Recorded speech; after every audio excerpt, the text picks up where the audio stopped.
오늘은 우리가 옛 언약과 새 언약에 대해서 한번 이제 알아보도록 하겠습니다. 옛 언약과 새 언약을 다른 말로 하면 뭐가 될까요? 구약과 신약이죠. 구약과 신약. 자, 우리 옛 언약이 뭔가 한번 봅시다. 옛 언약. 옛 언약은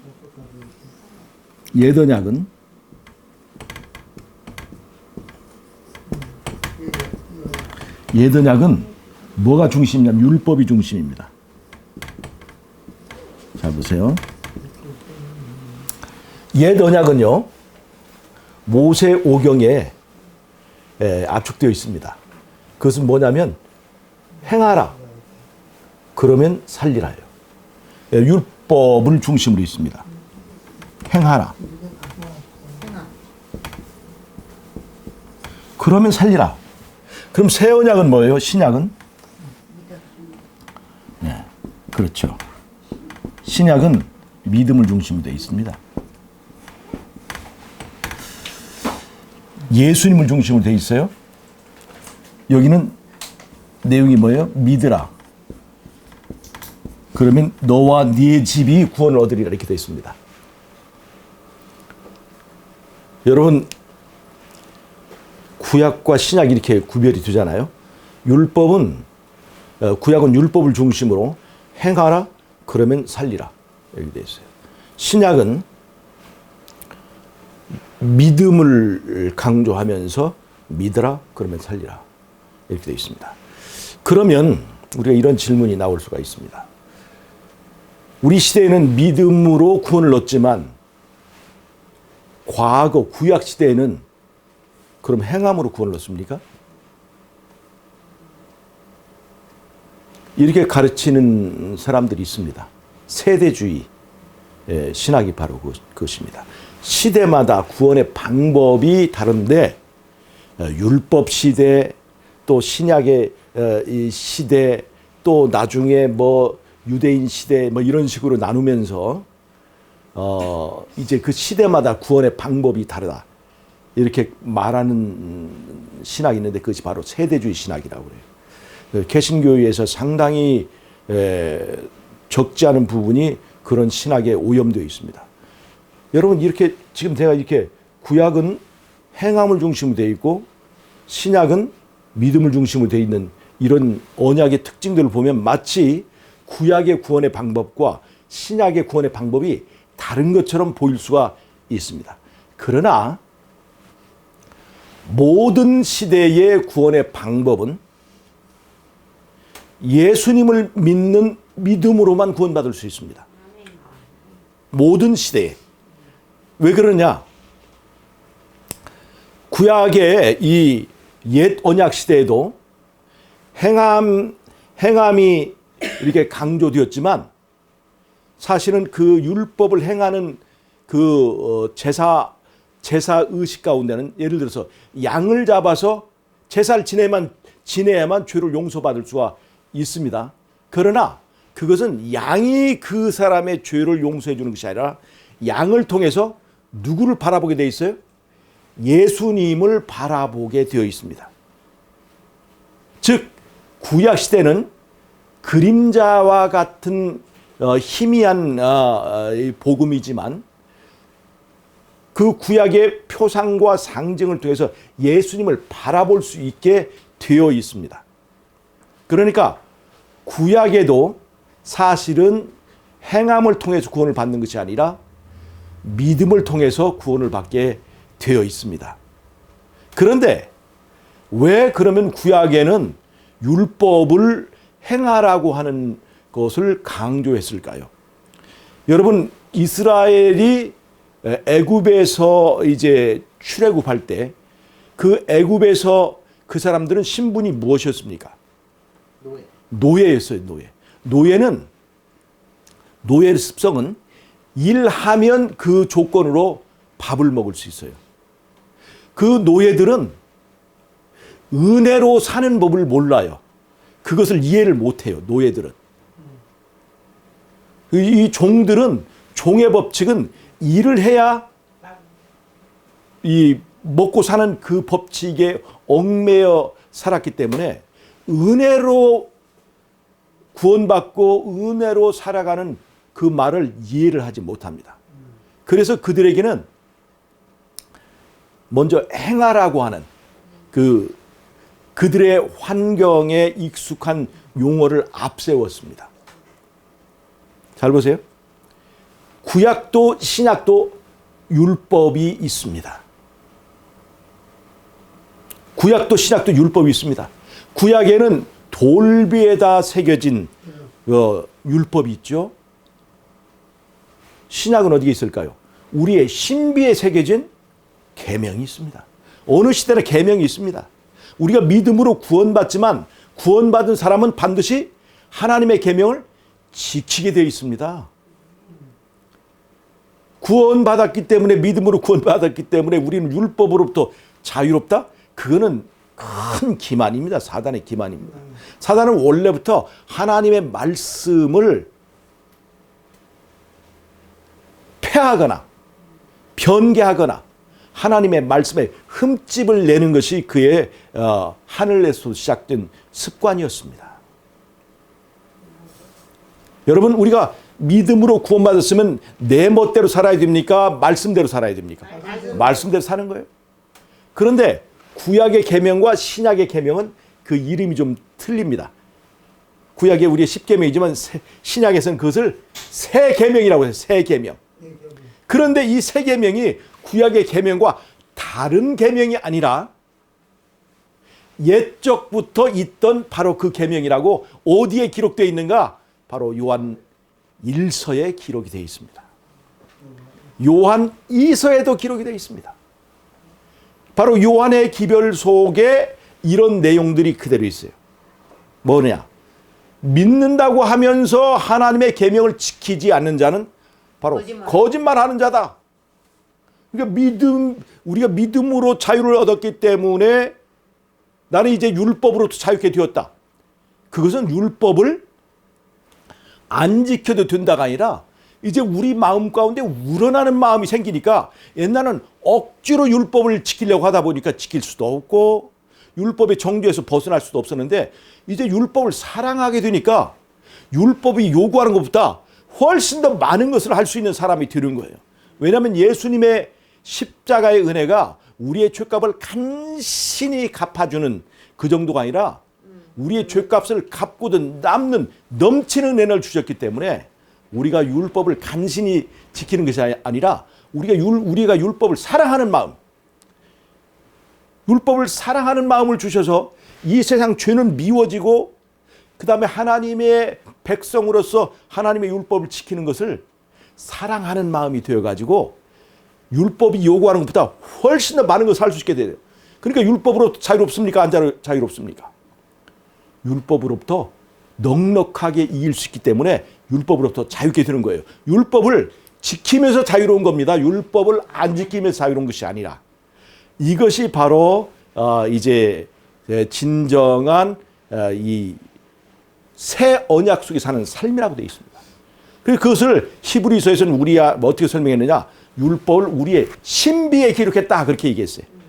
신비에 기록한 것의 특징이 뭐냐? 우러나서 그 계명을 지킬 수 있게 된다는 것입니다. 옛 언약과 새 언약이 차이요. 자, 구약에서는 노예 근성에 젖어 있던 이스라엘에게 그들이 정말로 그리스도를 필요로 하다는 것을 깨달을 수 있도록 먼저 자신의 연약함을 느낄 수 있도록 율법이 먼저 나서서 율법을 행하라 그렇게 얘기했어요. 그럼 율법을 행하라는 그 일을 하다 보면은 자기 힘으로 율법을 지킬 수 있을까요, 없을까요? 율법을 지킬 수 없다는 것을 깨닫습니다. 처음에는 노예 근성으로 율법을 행하면 구원을 받겠구나 하고 자기 힘으로 구원을 지키려고 하다가 그 다음에 내 힘으로는 안 되는구나 하고 내 힘으로 할 수 없는 다른 하나님께 주신 은혜를 구하게 됩니다. 그것이 바로 이 구약의 옛 언약의 율법 체계예요. 그러면 거기에 양으로 제사를 지내는 걸 통해서 이 양과 같은 누구를 깨닫게 될까요? 예수님을 통해서 구원을 받는구나 하는 것을 깨닫게 해주는 거예요. 예. 그래서 구약의 옛 언약, 옛 언약에는 예수님이 숨어 계셔요. 숨어 계셔요. 왜? 그들이 지금 예수 믿으면 구원을 받으리라 아무리 가르쳐도 이해를 못하니까 먼저 자기의 상태를 깨달을 수 있는 환경을 준 것입니다. 그래서 구약의 옛 언약에도 율법은 있습니다. 근데 그때는 율법이 전면에 나오죠. 신약에도 율법이 전면에 나옵니다. 전면에 나오니까 신약에도 율법이 있어요. 가슴에 새긴 계명이 있으니까요. 그런데 신약에서는 예수님이 먼저 앞에 나옵니다. 그래서 그 믿음이 바로 그 예수님을 영접하는 거예요. 그래서 율법을 지키는데 예수님을 영접하여 예수의 은혜와 능력을 통해서 율법을 즐거운 마음으로 지키는 것입니다. 시편 150편, 시편 1편. 여러분 시편 1편은 뭘 말합니까? 복 있는 사람은 주야로 주의 율법을 묵상하며 그 율법을 즐거워한다고 그랬죠. 마음으로. 이건 뭐예요? 그 율법을 지키는 것이 즐겁다는 겁니까? 아니면 의무적으로 하기 싫은데 억지로 한다는 겁니까? 즐거운 마음으로 한다는 겁니다. 즐거운 마음. 시편 150편은 뭡니까? 여러 악기들로 하나님을 찬양하는 찬양시입니다. 이 찬양 시편 150편 모든 악기를 통해서 하나님을 찬양하잖아요.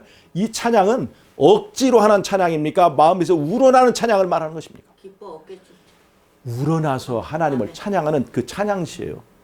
이렇게 그리스도를 영접하여서 우리 마음 가운데 새로운 진리의 본성, 사랑의 본성을 가진 사람은 율법을 사랑하게 되고 하나님을 사랑하게 되므로 그들을 그 율법을 지키는 것이 전혀 짐이 아니고 즐거움이 되고 하나님을 찬양하는 것이 그 마음속 가슴속 깊은 곳에서 나오는 그런 우러나서 드리는 찬양이기 때문에 그 찬양이 예배가 되는 것입니다. 찬양이 자기의 노래 솜씨를 자랑하는 것일 때 그건 찬양이 아니에요. 찬양이 하기는 싫은데 시켜서 하는 거 있잖아요. 그런 건 찬양이 아니에요. 그러나 노래는 못해도 마음속에서 우리 하나님을 자랑하고 싶고 우리 하나님께 감사드리고 싶어서 나오는 나서 하는 찬양은 그것이 하나님께서 간합하시는 찬양이라는 것입니다. 하나님의 율법도 내가 그 율법을 사랑하기 때문에 마음속에서 우러나서 그 말씀대로 살고자 하는 그것은 하나님께서 받으시는 예배가 된다는 것입니다. 여러분, 구약과 신약 형식은 다르지만 사실은 내용은 동일한 것입니다. 모든 시대를 통해서 우리가 구원 얻는 방법은 딱 하나. 예수 그리스도를 통해서 은혜를 받고 예수 그리스도를 믿고 죄 용서받고 새로운 본성을 받아서 우리가 거듭난 사람이 되는 것입니다. 세대주의 그런 어리석은 이단은 시대를 나누고 가지 이 시대는 율법을 통해서 구원받고 이 시대는 믿음으로 구원받고 이 시대는 이방인을 위한 시대고 이 시대는 유대인을 시대고 말도 안 되는 그런 이설들이 이 기독교계에서 그런 엄청난 이 기득권을 행사하고 있습니다. 여러분 마지막 때에 유대인을 위한 그 은혜의 시간이 다시 부활해 가지고 그들이 다시 무슨 제3성전을 짓고 거기에 다시 제사가 회복되고 이런 어리석은 일들. 그 전에 뭐 휴거가 있어가지고 이방인 교인들은 하늘로 올라가고 그 다음에 유대인을 위한 시기가 있고 이런 거짓말들이 다 이런 언약을 잘못 해석해서 나오는 것입니다. 율법은 때로는 내가 아무것도 할 수 없는 사람이라는 것을 깨닫게 해주기 위해서 작용합니다. 그래서 우리가 결국은 누구를 찾아가게 만들어요? 예수님을 찾아가게 만들게 되어 있습니다. 정말로 구원을 사모하는 사람이라면 정말로 하나님 나라를 그리워하는 사람이라면 이렇게 길을 인도해서 결국은 예수님을 만날 수 있게 하는 것이 옛 언약이고 또 새 언약입니다. 옛 언약과 새 언약은 다른 게 아니라 같은 것입니다. 그래서 요한 1서에서 바로 그 얘기를 하고 있습니다. 믿는다 하면서 어두움 가운데 있는 자, 믿는다고 하면서 계명을 지키지 않는 자는 거짓말하는 자다. 성경에 분명히 얘기했습니다. 제가 지난주부터 지금 요한의 기별을 얘기하고 있잖아요. 요한의 5가지 책이 있습니다. 요한복음, 요한 1, 2, 3, 4, 그다음에 요한계시록이 있는데 전부 다 대쟁투에 관한 얘기를 하고 있습니다. 요한 1서는 예수님의 복음 중에서 예수님의 가르침만 따로 모아가지고 로마서 같이 체계를 잡아놓은 것입니다. 그 요한 1서에서 가장 중요한 2가지를 뽑아놓은 것이 바로 요한 2서예요. 요한 2서. 요한 2서에서 강조하는 것은 믿노라 하면서 하나님의 계명을 지키지 않은 자는 거짓말하는 자다. 또 하나는 예수님께서 그 약속하신 그리스도라고 하는 것을 인정하지 않는 사람은 적그리스도다. 그렇게 얘기하고 있습니다. 그래서 제가 지금 계속해서 요한의 기별 속에 들어있는 복음, 그걸 말씀드리고 있어요. 그래서 오늘은 짧은 시간이지만 옛 언약과 새 언약이 왜 다른지 그것을 말씀드렸습니다. 옛 언약은 그림자입니다. 양이나 염소를 가지고 예배를 드리게 되어 있습니다. 그러나 그것은 양이나 염소가 우리를 구원한다는 뜻이 아닙니다. 양이나 염소를 통해서 누구를 바라보라는 거예요? 예수님. 그래서 신약은 예수님이 되어 있어요. 이제 드디어 때가 되었기 때문에 실체가 오신 것입니다. 옛날에는 구약에는 옛 언약에는 이스라엘이라는 민족을 통해서 12지파를 만드셨고 그것이 하나님의 교회였습니다. 그것이 이스라엘이었습니다. 그러나 예수님이 오셔서 십자가에 죽으신 이후에는 신약교회가 열렸습니다. 이 민족들이 민족으로 구성되는 하나님의 백성들이 아니라 민족과 이 표상을 넘어선 모든 사람들, 모든 시대를 망라하는 영적 이스라엘 시대가 열린 것입니다. 그래서 이제 이스라엘, 옛날에 그 표상적인 이스라엘이 아니라 전 세계를 망라하는 이스라엘이 등장하게 되는 거예요. 그래서 계시록 21장, 22장에 보면 예루살렘이 있는데 그 예루살렘이 새 예루살렘이 있는데 거기에 문이 있어요. 그 문마다 지파의 이름들이 있습니다. 지파 이름들이. 거기에 구원받은 사람이 들어갈 거예요. 거기에는 구원받아 들어간 사람이 유대인만 들어갈까요? 모든 세계 사람들이 들어갈까요? 모든 세계의 사람들을 그냥 하나의 지파로 다 구분을 해 놓은 것입니다. 그래서 이스라엘을 옛날 구약의 민족적 이스라엘만 가지고 자꾸 이스라엘이고 우리는 이스라엘이 아니다 하는 사람들은 성경을 아주 잘못 가르치고 있는 것입니다. 우리는 하나님의 백성이고 그 하나님의 백성이라고 하는 이름을 이스라엘이라고 하는 거예요. 아멘. 예수 믿음으로 우리는 이스라엘이 되었습니다. 아멘. 이것이 바로 영적 이스라엘, 새 언약 시대에서의 이스라엘 개념입니다. 근데 유대 민족이 이스라엘이고 그리고 우리는 이방인이다라고 하는 개념을 아직도 가르치고 있는 것은 잘못된 것이죠. 그래서 14만 4천이 그건 유대인들에 해당되는 것이지 라고 말한 것은 성경을 잘못 알고 있는 거예요. 14만 4천은 모든 민족을 다 포함하는 전 세계를 이스라엘로 보고 그 안에서의 지파를 말하는 것입니다. 전 세계적인 이스라엘을 말하는 거예요. 그래서 이 구조를 잘못 이해하면 옛 언약과 새 언약의 관계를 잘못 이해하면 여기서 엄청난 이설이 나오고 이만희 같은 사람들은 옛날에는 율법 시대 또 믿음으로 구원받는 시대가 있지만 지금은 계시록 시대다. 이만희가 가르쳐주는 계시록을 이해해야 하는 사람만 구원을 받는다. 그렇게 말하는 그 이설인데 그 완전한 거짓말이고 사입이고 그것은 사술입니다. 옛 언약과 새 언약의 관계를 잘못 이해하고 있기 때문에 그렇습니다. 이렇게 이런 기본이 잘못된 데서 무슨 계시록을 풀어보고 계시록을 가르치고 별짓을 다 해도 계시록을 깨달았다고 이해했다고 구원받는 것이 아닙니다. 예수를 영접하는 것입니다. 이만희를 영접하면 구원받는다 그런 말이 없어요. 누가 그 이만희를 영접한다고 구원을 주겠습니까? 이만희 내가 봐도 그냥 보기만 해도 굉장히 그냥 무슨 감동도 없고 무슨 일반인들보다 더 사기꾼 같은 그런 사람이 절대 그거 아닙니다. 우리는 예수님을 영접하고 예수님이 내 삶의 주인이 되는 사람만 예수님의 은혜가 적용돼서 우리가 구원받는 것입니다. 모든 시대 다 그렇습니다. 모든 시대 모든 영역에 예수님을 믿는 사람만 하나님의 나라에서 살 수 있습니다. 아멘. 여러분 오늘 제가 앞으로 제가 그 요한 1서의 내용을 하나하나 차근 더 세세하게 더 공부를 할 텐데요. 오늘은 제가 요한 1서에서의 옛 언약과 새 언약의 관계를 제가 살짝 그 말씀을 드리고 이제 구체적으로 요한 1서 속에 들어있는 그 복음을 연구하도록 하겠습니다. 오늘 여기까지 하고 말씀 마치도록 하겠습니다. 아멘. 제가 기도하고 마치겠습니다. 하나님 우리 아버지, 오늘 또 안식일에 주께서 성령으로 우리를 가르쳐 주셔서 감사합니다. 아멘. 오직 예수님만이 우리의 구원이라는 것을 깨닫고 겸손히 주님 앞에 굴복하고 우리 그리스도를 믿는 믿음을 통해서 세상을 이기고 죄를 이기고 이기는 자 될 수 있도록 도와주시기를 예수님의 이름으로 기도합나이다. 아멘. 아멘.